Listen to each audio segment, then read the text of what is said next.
What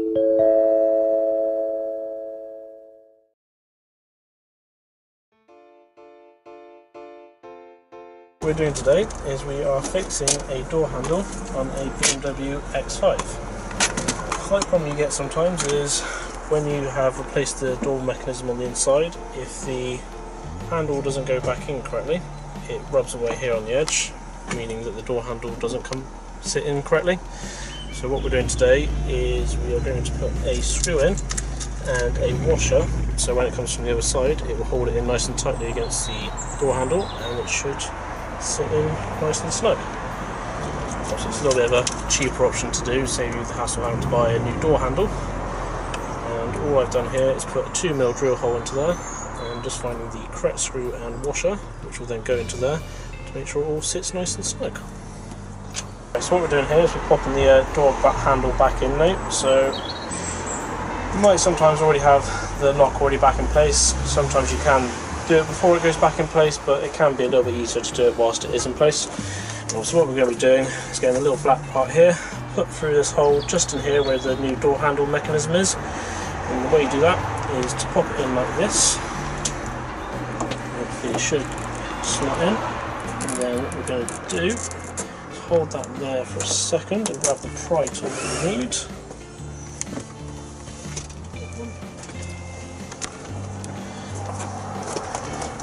What we're going to do is pry out this little part that's just in here to bring this back up. It's not going to be the easiest, I will say that now. Never is.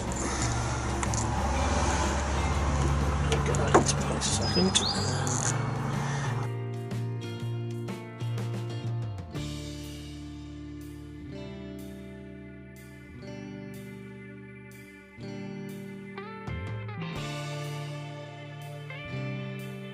Here, obviously we've now got the handle back in. Obviously it can be a little bit frustrating to get it back in, but what I did is I used a flathead screwdriver just to get inside here, just to kind of leave this little point inside here. And what it does when you pull this forward, as you will see, is there is a little kind of notch bit just inside here, and you've just got to get the little kind of bolt thing there just to slot back in, and then once that's in, it should all hopefully be nice and tight. Now I've got the screw in, so as you see there on the inside, you see the screw in there with the washer underneath. Obviously that's now pulled it in nice and tight from the other side to also make sure it all stays all nice and snug inside. Right, so now we're just getting the nut back onto the bolt that's just inside here. Obviously not the easiest to do, but you should be able to get it just about go back in and get it back over. So obviously a little bit on the fiddly side, but obviously just put on the handle to bring it back out. And that should then pull it back out far enough for you.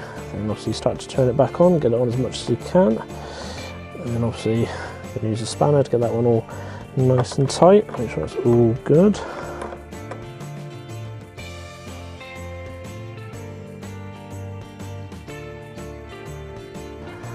So just make sure everything's all nicely sat back into place. So just give it a quick test to make sure it's all moving. If it feels all good there, that's all nice and tight. Right, and then just got to pop a little cover back on just over the little key lock here as well, which I have popped to the side.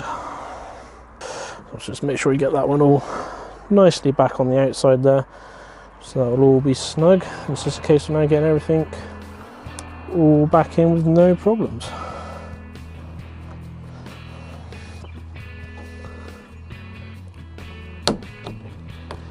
And that's all nicely back on. And it's just a case of now getting everything back on the inside. Obviously these can get easily damaged when they have been taken off before. Previous owner who did this, like where they possibly changed the handle before, did damage it before. Obviously what I'm just going to do as a temporary measure for now is just kind of put this tape back on. It's obviously a all-weather tape that's going to help protect it.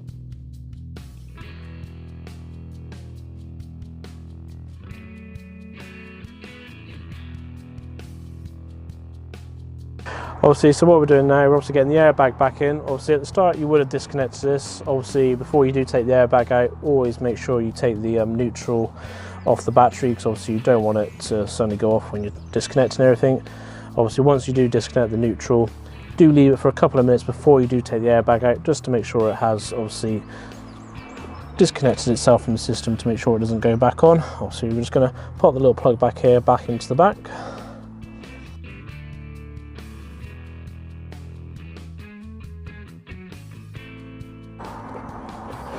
Right, so that's going to nicely sit just in there, and obviously you're going to put all your bolts back in for this one.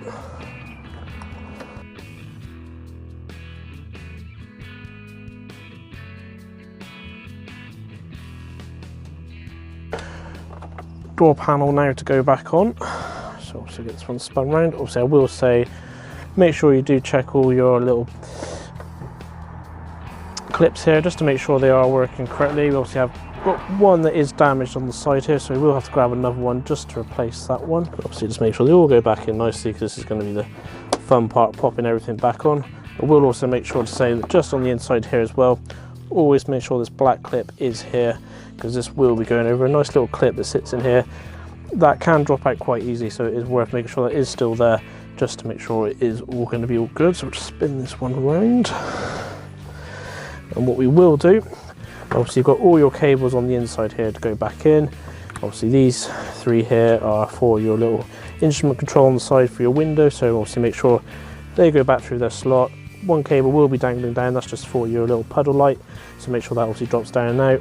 And then obviously this cable just up here is just to go into the door handle. We will make sure that goes in first before we pop anything back in.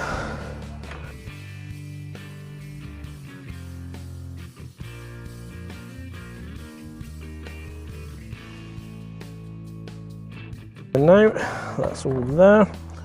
Just getting this panel back on top. Obviously make sure the little bar here is obviously going through the slot, make sure it's all going to sit. And first of all, you want to make sure you get it nicely on the top, because there are a couple of little clips that it needs to sit into. Also make sure you push it into those first, make sure it's all nicely in and no problems. So that should all go in nicely like that. Obviously make sure all your cables are nicely pulled through, so you know you're not going to get any issues when you pop everything back in together. And with that snugly now nicely on the top, no problems. Obviously just go around the edge and push all your clips back in. Good to give it a good whack, that will make it go in nice and easy. Just push them in. Make sure all nice and snug. There's no problems there, no, everything's all nicely pushed in, no problems. So that's all nicely back on there. Now what we're going to do is get all your little instrument panels and puddle light back in. So obviously do the puddle light down the bottom first, make sure that's all nicely in. Should easily click back in. Nicely goes in there. Then obviously you've got your little window instrument panel to go back in, so we can plug that one all back together. Obviously with this one, that black one there just goes in the bottom there. Should nicely pop in. Obviously make sure you just push the little clips in as well, to make sure it all stays in there nicely. And you've got the black one just here, which should go just into that one, I believe. Hopefully I'm correct on that. There we go, that should slide up nicely like that. And pop the white one just at the back there. That will sit all in there nice and snug.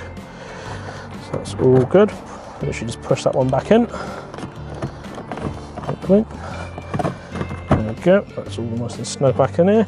And now what we're going to do, you've just got a couple of screws you've got to put in as well before you put the last panel that was removed at the top here. It's just 4 screws that have to go in. Just make sure they're all in, keeps the panel all nicely together.